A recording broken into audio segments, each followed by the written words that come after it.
Assalamualaikum warahmatullahi wabarakatuh. Sebelumnya perkenalkan, nama saya Mega Otoria dari kelas 11 TKJ 3. Pada kesempatan kali ini saya akan membahas tentang kebutuhan telekomunikasi dalam jaringan. Kebutuhan telekomunikasi dalam jaringan dapat dibagi menjadi beberapa bagian, di antaranya yang pertama, analisis peninjauan lapangan dalam telekomunikasi.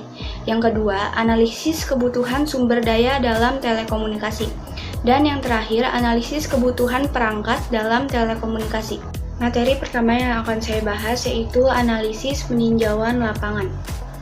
Telekomunikasi adalah teknik pengiriman atau penyampaian informasi dari satu tempat ke tempat lain.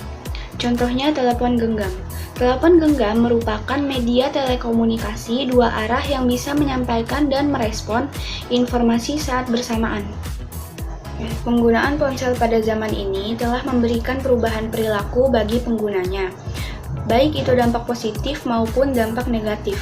Dampak positif penggunaan ponsel yaitu hubungan antar manusia. Penggunaan ponsel dapat meningkatkan konektivitas baik jarak jauh maupun jarak dekat.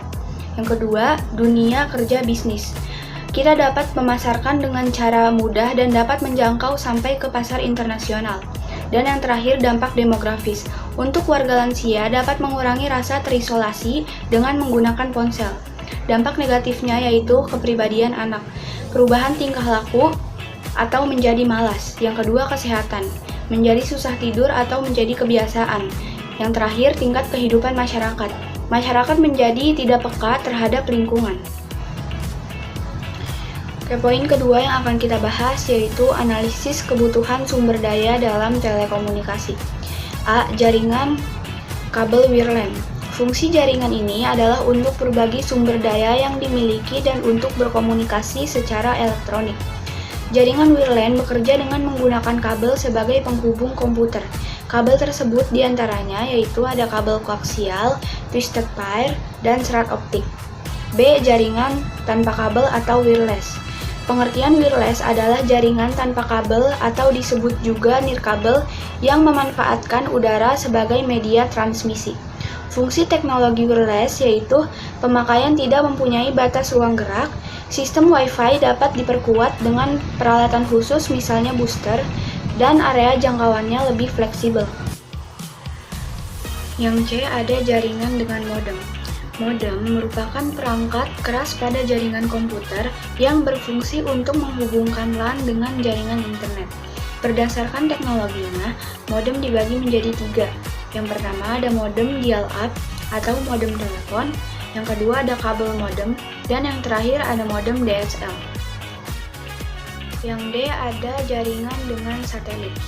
Cara kerja jaringan ini adalah dengan mengirimkan sinyal dari komputer dan direlay oleh satelit tanpa dilakukan pemrosesan dalam satelit. Komponen dasar dari transmisi satelit yaitu satelit bumi dan satelit transponder. Jangkauan frekuensi satelit yaitu 4-6 GHz, 12-14 GHz, dan 20 GHz. Kelemahan jaringan satelit adalah transmisi sangat mudah ditangkap. Satelit sebagai internet dan multimedia memiliki beberapa kelebihan, yaitu jangkauannya luas dan mampu mentransmisikan data dengan cepat. Selain itu, satelit juga memiliki kelemahan, yaitu keamanan data kurang terjamin dan peralatannya sangat mahal. Poin terakhir yang akan kita bahas yaitu menganalisis kebutuhan perangkat dalam telekomunikasi. Jenis-jenis kabel, yaitu ada kabel koaksial, twisted pair, serat optik, dan kabel UTP. Jenis perangkat.